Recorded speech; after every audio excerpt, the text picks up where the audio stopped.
आइए, रोइए अपने गुरु के पास, अपने भगवान के पास, किसी और को मत बताइए। दर्द में गाए बिना रोया करो, जीवन में जा थाए जोया करो। जीवन में जो हो उसको विटनेस की तरह देखिए और अपने गुरु के सिवा किसी को मत बताइए। राजा दशरथ गुरुदेव के पास गए, अपना दुख उनको सुनाया।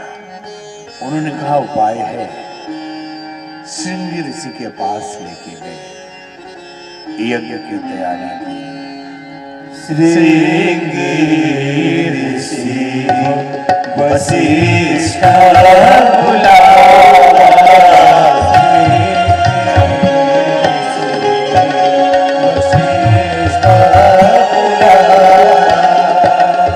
पुत्र राम सुभज करा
भक्ति पूर्वक आहुति दी। उस यज्ञ से खीर प्रकट हुआ। 2 रानियों को खीर दिया गया। दोनों ने आधा आधा एक तीसरी रानी को दे दिया। यज्ञ से भगवान चारों भाइयों की उत्पत्ति हुई। यज्ञ हमारी संस्कृति के पिता है। यज्ञ के बिना भारतीय संस्कृति में कुछ नहीं। वेदों में यज्ञ का विधान है। 2 मूल महाकाव्य हमारे हैं, रामायण और महाभारत। दोनों की उत्पत्ति यज्ञ से हुई है। यज्ञ हुआ, श्रृंगी ऋषि ने किया, उसी खीर के कारण रामायण है। और यज्ञ किया तो यज्ञ से दुष्टद्युम्न और द्रौपदी प्रकट हुए, तो महाभारत। यज्ञ का अर्थ है यज्ञ। यज्ञ से यज्ञ बना है। सामान्य तौर पे यज्ञ मतलब यजन करना, स्वाहा करना, लेकिन 3 अर्थ इसके हैं। बड़ा अर्थ तो जिस दिन हवन होगा उस दिन बताया जाएगा, क्योंकि आज तो जन्म करवाना है, लेकिन फिर भी समझ लो, देव पूजन, संगतिकरण और दान, ये 3 अर्थ यज्ञ का होता है। देवताओं की पूजा करना भी यज्ञ है। तो कैसे वो यज्ञ है? पूर्ण यज्ञ है, लेकिन उनके दैवी गुणों को हमारे अभ्यास में भी आना चाहिए, जीवन में भी उतरना चाहिए। राम को मानेंगे, राम की नहीं मानेंगे। जय श्री राम बोलेंगे, लेकिन राम जी ने जो किया वो नहीं करेंगे। भाई से हम लड़ेंगे, मुकदमा करेंगे और राम भक्त है। कैसे राम भक्त है भाई? वहां तो फुटबॉल बना के खेल रहे हैं। एक बोल रहा हम नहीं लेंगे, दूसरा कहता है हम भी नहीं लेंगे, और यहां हम लड़ रहे हैं। कैसे राम भक्त है? उनके गुणों को भी धारण करना ही देव पूजन है। संगतिकरण, मिलजुल के रहना यज्ञ है। सृष्टि यज्ञ से चलती है। नाइट्रोजन चक्र, हम खाते हैं, हाथ बोले कि हम मुंह को नहीं देंगे, मुंह बोले हम पेट को नहीं देंगे, पेट बोले हम ये ऊर्जा बना के नहीं फैलाएंगे। यज्ञ रुका तो जीवन रुका। ये देना यज्ञ है। किसान यज्ञ जानते हैं। एक सेठ जी थे, उनको अपना उत्तराधिकारी चुनना था। 3 बेटों में से एक को संपत्ति देनी थी। तो उन्होंने कहा मैं तीर्थ यात्रा पे जा रहा हूं, आके ये धन मैं तुमको दूंगा। तो परीक्षा तुम तीनों की होने वाली है। 10-10 किलो गेहूं दे दिया। कहा इसे संभाल के रखना, जब मैं लौटूं तो जैसा जितना दिया है मुझे लौटाना। वो चले गए तीर्थ यात्रा पे। एक बेटे ने सोचा कि ये सड़ जाएगा, बेच देता हूं, जब आएंगे उसके पहले खरीद के उतना दे देंगे। बेच दिया, अच्छा ही सोचा। दूसरे ने कहा नहीं, पिताजी ने कहा हमारा जो था वही देना, तो उसने अलमारी में बंद करके रख दिया।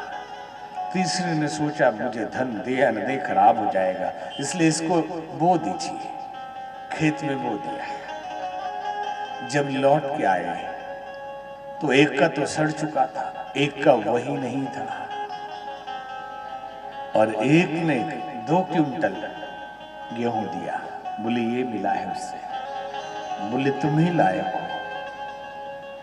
यज्ञ बोना और काटना। धरती को पता नहीं हम क्या बो रहे हैं। अगर हम आम का पेड़ बोएंगे तो आम दे देगी, लीची का पेड़ बोएंगे तो धरती लीची दे देगी, अगर हम बबूल का पेड़ बोएंगे तो बबूल दे देगी, जहर का पेड़ बोएंगे तो जहर ही दे देगी। प्रकृति इस भूमि की तरह है। हम इसमें प्रेम बोते हैं तो हजारों गुना प्रेम हमें मिलता है। हम सहकार बोते हैं तो हजारों गुना सहकार समाज से हमें मिलता है। अगर ईर्ष्या घृणा द्वेष हम बोते हैं तो हजारों गुना ईर्ष्या घृणा द्वेष हमें मिलता है। जो हम देते हैं वही पाते हैं। यही यज्ञ है। यज्ञ के बिना किसी भी संप्रदाय का हो जीवित नहीं रह सकता। इसलिए भगवान कृष्ण ने गीता में कहा सहयज्ञ प्रजा सृष्टवा पुरुवाच प्रजापति। प्रजापति की रचना हमने यज्ञ के साथ की है। दान। अब तीसरा क्या है? दान। दान को लोग समझ लेते हैं किसी गरीब को थोड़ा सा दे दिए। कुछ लोग बड़े करोड़पति लोग भी कुछ चेंज लेके घूमते हैं कि रेड लाइट भी दे दिया। बहुत दान हम करते हैं। आपके कमाई के हिसाब से दान करो 10%, तब समझ में आएगा। दान का मतलब है हमारी प्रतिभा, हमारी क्षमता, हमारा सामर्थ्य, उसमें से जरूरत अपने लिए जितनी जरूरत है उतना रखकर जरूरतमंदों को दे देना। अन्यथा हम चोर हैं, दूसरों का हक मार रहे हैं। और ये दान, हमने नेत्र भी दान दिया तो वो भी बड़ा दान है। हमने रक्त दान दिया वो भी यज्ञ है। भूमि भी किसी को रहने के लिए दिया तो वो भी बड़ा दान है, वो भी यज्ञ है। और ज्ञान भी दिया तो वो भी बड़ा यज्ञ है। इसलिए कहते हैं ना श्रीमद् भागवत ज्ञान यज्ञ। यज्ञ है। ज्ञान दान बड़ा है, जीवन दान उससे भी बड़ा है। क्या जीवन दान कोई कर सकता है? हाँ ना बोलना। कर सकता है? सुरेश सिंह जी करने वाले, इनको ले जा रहे हैं हरिद्वार। जीवन दान साधु करता है। वृक्ष अपने लिए फल नहीं उगाता, नदी अपने लिए जल लेके नहीं चलती, और साधु अपने लिए नहीं जीता है। परमार्थ के कारण साधु धरा शरीर। परमार्थ के लिए साधु का जीवन होता है। लोग कहते हैं ना बाल न बच्चा नींद पड़े अच्छा, तो भाई साधु का बाल न बच्चा, लेकिन दिन रात लगा हुआ है किसके लिए? उसने जीवन स्वाहा कर दिया, दान कर दिया समाज के लिए। और आसान है। माताएं कहती हैं, जहां हम लोग कथा करने जाते हैं, अपने पति को धमकाती है। तो पति लोग धमकाते हैं, हाँ ढेर कर वो तो बाबा का साथे चल जाए, एकदम साधुए बन जाए कि बाप की। सुरेश सिंह वही सोच रहे हैं बैठ के, और इशारा भी कर बोले हाँ यही सोच रहे हैं। तो खाली गेरुआ पहनला से साधु बनल जाला, बड़ा कठिन काम भाई। ये राह नहीं है फूलों की, कांटे ही इस पर मिलते हैं। ले दर्द जमाने का दिल में, बस हिम्मत वाले चलते हैं। किसने कहा था ईशा से सूली के सोपान चढ़ो, किसने कहा था सुकरात से विष के प्याले की ओर बढ़ो। राष्ट्र का दर्द देखकर साधु खुद अपना समय जीवन देता। संत सुधारक शहीद ये बड़े यज्ञ करने वाले हैं। भगत सिंह ने जीवन की संविधा को राष्ट्र के हवन कुंड में अर्पित कर दिया। चंद्रशेखर आजाद ने अपने जीवन की संविधा को राष्ट्र के हवन कुंड में अर्पित कर दिया। क्या वो उनको जीने की इच्छा नहीं थी भगत सिंह को? लेकिन वो जानते थे कि मेरा एक मरना राष्ट्र में हजारों भगत सिंह पैदा कर जाएगा। एक त्याग। हम लोग बाकी तो जानते हैं कि दे दी हमें आजादी बिना खड़ग बिना ढाल, वो भी ठीक है, वो भी हुआ, लेकिन सुभाष चंद्र बोस के बलिदान को भूल जाएंगे। एक ऐसा ताकतवर आदमी दुनिया में ऐसा कोई हुआ नहीं। लोग हिटलर से डरते थे। यहां उनको नजर बंद करके कलकत्ता में रखा हुआ था। निकल गए वहां से, निकल के सीधे पहुंच गए काबुल के रास्ते जर्मनी। हिटलर से मिल लिए। हिटलर से मिले, 3 हिटलर था, 3-4 हिटलर थे, सब उस डुप्लीकेट क्लोन आए। आते ही हिटलर हाथ मिला रहा है, सुभाष चंद्र बोस ने नहीं मिलाया। दूसरा हिटलर आया, वो भी हाथ मिला रहा है, नहीं मिलाया। आखिरी में असली हिटलर आया, खड़ा हुआ। सुभाष चंद्र बोस ने कहा, आइए मिस्टर हिटलर, स्वागत है आपका। तो बोले आपने पहचाना कैसे? बोले हिटलर आने वाले मांगने वाले के साथ खुद हाथ मिलाएगा। गलती कर रहे थे आपके आदमी, ठीक से एक्टिंग नहीं कर पा रहे। हिटलर हिटलर है असली, और हिटलर आके कहेगा एक याचक से कि आइए स्वागत है। इसलिए मैंने पकड़ लिया कि ये आखिरी वाला हिटलर है जो आके चुपचाप खड़ा हो गया। ऐसे सुभाष चंद्र बोस जो जर्मनी में भारतीय कैदी थे, उनकी फौज बनाई और उनकी फौज बना के चढ़ाई कर दी, अपना रुपया बनाया। 1942 में पोर्ट ब्लेयर में तिरंगा फहरा दिया। 47 में आजादी मिली, पोर्ट ब्लेयर पे कब्जा कर लिया। और अंदर की सेना नेवी जो थे वो सब उनके पक्ष में। डर गई ब्रिटिश सरकार कि अगर हम नहीं सौंप देते हैं तो ये कब्जा कर ही लेंगे, हम मारे जाएंगे और पूरी दुनिया में हमारी थू-थू होगी कि छीन लिया भारत ने। और हम सुभाष चंद्र बोस को भूल जाते आजादी के नाम पे। खुद्दीराम बोस, छोटी सी उम्र, फांसी की सजा मिल रही थी। मां मिलने गई तो उन्होंने क्या कहा? एक बार विदाई दे मां घूरे आसी, मां मुझे एक बार विदाई दो, लौट के आऊं और इस भारत भूमि के लिए बार बार बलिदान। चंद्रशेखर आजाद, ये जितने क्रांतिकारी थे ना, ये जो गरम दल वाले थे, इनकी जो कमेटी थी, पैसा बहुत कम था, खाने के लिए 2 आना मिलता था। और चंद्रशेखर आजाद थोड़े तगड़े थे तो 2 आने में केवल रोटी खाते थे और वो लोग रोटी और गुड़ खाते थे। एक दिन भगत सिंह ने कहा, पंडित जी आप नेता हैं, आप थोड़ा ज्यादा खा भी लेंगे तो क्या फर्क पड़ता है। उनकी आंखों से आंसू आ गया। उन्होंने कहा, नेता राष्ट्र का भविष्य होता है, उसके चरित्र से आने वाले राष्ट्र का भविष्य का निर्धारण होता है। अगर नेता ही खाने लगे तो सब लोग चोर हो जाएंगे। और आज परिस्थिति ऐसी है कि जो जितना खा ले, जितनी सरकारी सुविधाओं का उपयोग कर ले, वो उतना बड़ा नेता। लोग कहते हैं ना, बिहार झारखंड की स्थिति है, अरे हमारी तो सरकारी नौकरी है, जाना ही नहीं पड़ता है, हम शिक्षक है, जाके हाजिरी बना के आ जाते हैं। वाह, ये चोर लोग हैं। मुंह से ऐसा निकलता कैसे है? जो शहीद हो गए, गाना तो आप गाते हैं कि जो शहीद हुए हैं उनकी जरा याद करो कुर्बानी। क्या कुर्बानी याद करेंगे? खुद चोरी कर करके? कुर्बानी याद करने का मतलब राष्ट्र के लिए हम भी कुछ करें। गांधी जी कोट सूट पहन के जाते थे सबको बताने कि स्वच्छता अभियान, बीमारी हो जाती है इससे, एक दिन महाबदेव भाई ने डायरी में लिखा आपने कि गांधी जी को मैंने देखा आधी धोती पहने हुए चले आ रहे हैं। मैंने पूछा बापू ये क्या हो गया? बोले महादेव भाई मैं एक गांव में सफाई बताने गया था, एक बहन ने कहा बापू मुझे भी पता है कि गंदगी से बीमारियां होती है, लेकिन एक ही साड़ी है तो धोऊं कैसे? तो मैंने संकल्प कर लिया कि इस राष्ट्र का नागरिक अर्थात मेरे आराध्य जब तक कपड़े में नहीं आएंगे पूरे, तब तक मैं पूरा कपड़ा नहीं पहनता। ये यज्ञ है। और हम राष्ट्र के लिए क्या कर रहे हैं? हम अपने कर्तव्यों का पालन कर ले, जहां है वहीं, जो जिस ड्यूटी पे है अपनी ड्यूटी निभा ले कम से कम। भला हो कि ऐसा प्रधानमंत्री मिला पहली बार कि लोगों को कागज डब्बा में डालने का मन बनने लगा है। नहीं तो पढ़े लिखे लोग, एक जगह ये बात है 92 की, एक कलश यात्रा निकल रही थी पुष्कर से जयपुर के लिए, अश्वमेध की। उसमें हम थे, हमारी गाड़ी चली गई, एक कॉलेज का बस मिल गया, लड़के लड़कियां उसमें थी, हम उसी में चढ़ गए 2 आदमी। एक प्रोफेसर सिगरेट पी रहे थे, सामने लिखा था धूम्रपान निषेध।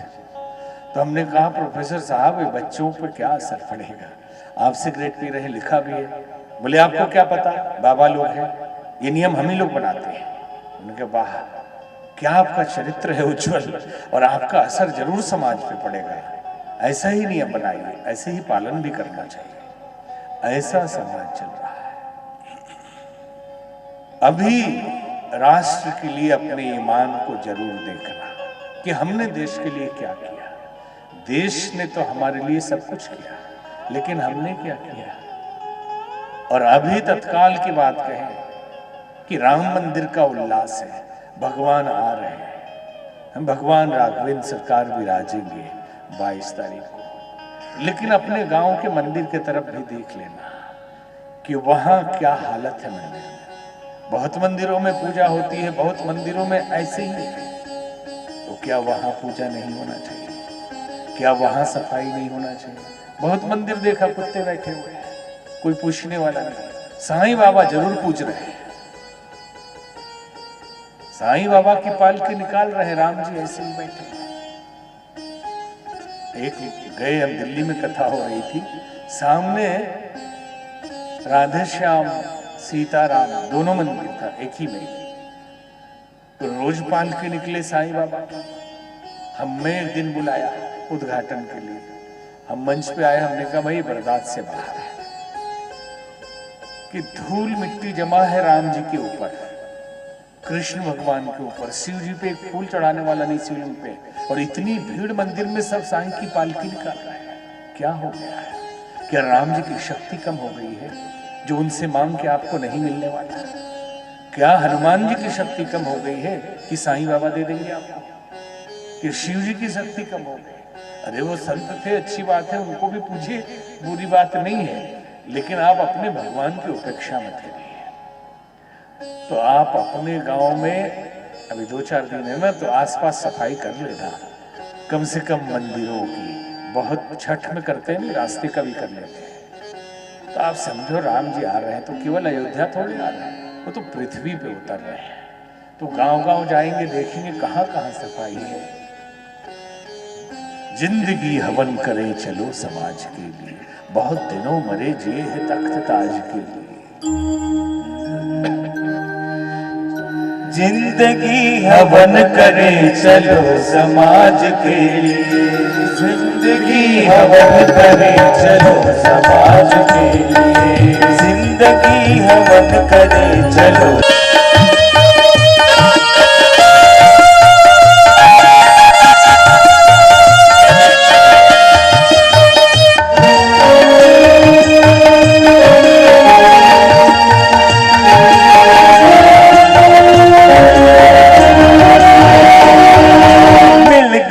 मनुष्य तन ज्ञान ज्योत मिल गई, मनुष्य तन ज्ञान ज्योत मिल गई।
बनी हुई है, जिंदगी बनी हुई मशीन आज के लिए।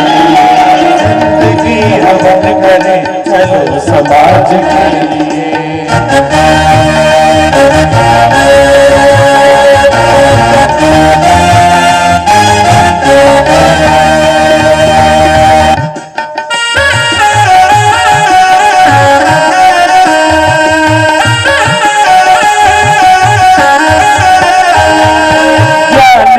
विवेक के प्राण है बिलख रहे, विवेक के प्राण है बिलख रहे। करे चलो समाज के लिए, जिंदगी हवन करे चलो समाज के लिए।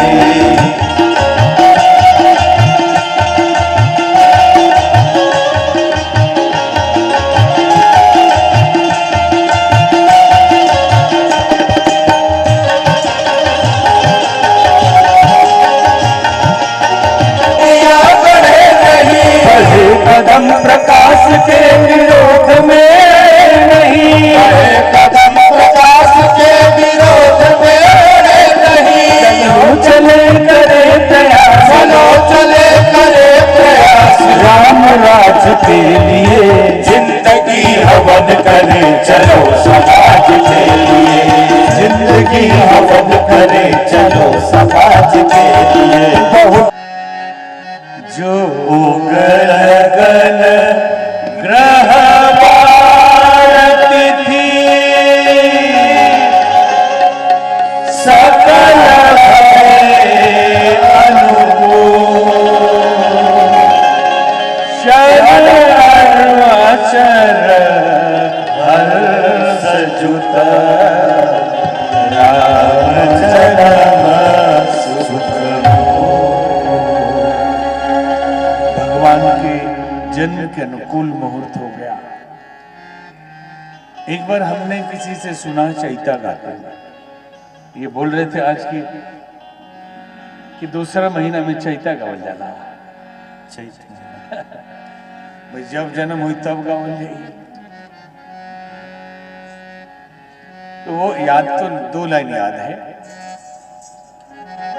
एक आप लोग तो समझ लेंगे, एक पति खीर लाया है यज्ञ का और पत्नी को देता है, कहता है खीर खा ला। तो क्या हुई खीर? यही खीर वैसे राम जी के जन्म में उनका लड़का ना रहे। खीर खा ला धनिया, खीर खा ला धनिया, खीर खा ला धनिया, खीर खा ला धनिया। जन का तू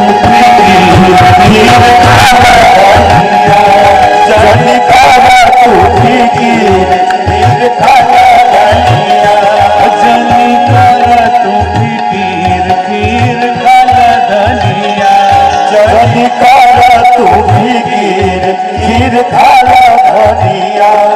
पूछली कि का हुई खीर खैला से, तो बताओ ता। चैत नवमी के महीना खास मंगलवार दीना, चैत नवमी के महीना खास मंगलवार दीना।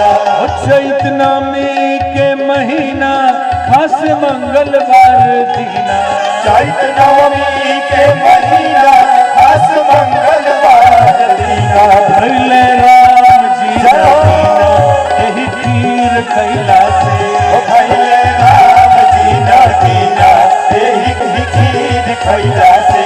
खीर खैला से हो, खीर खैला से जी, खीर खैला से हो, खीर खैला से। भैले राम जी दीना यही खीर खैला से, भैले राम जी दीना यही खीर खैला से।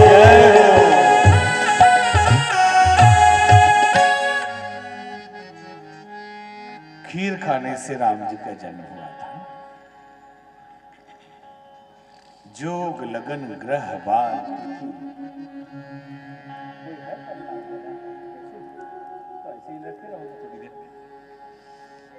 लोग जोग लगन ग्रह वार तिथि, ये सब ज्योतिष के लिए जरूरी है। जोग लगन ग्रह बार तिथि सकल भय अनुकूल, सब राम जी के जन्म के अनुकूल हो गया। क्या तिथि थी? नवमी तिथि मधु मास पुनीता,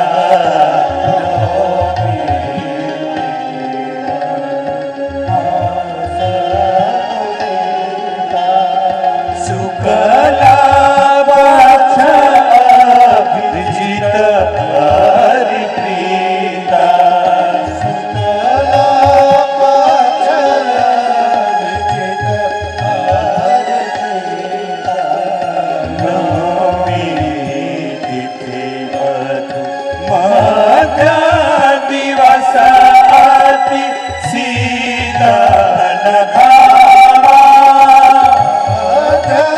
दिवस अति शीतल धामा, पावन काल लोक विश्राम,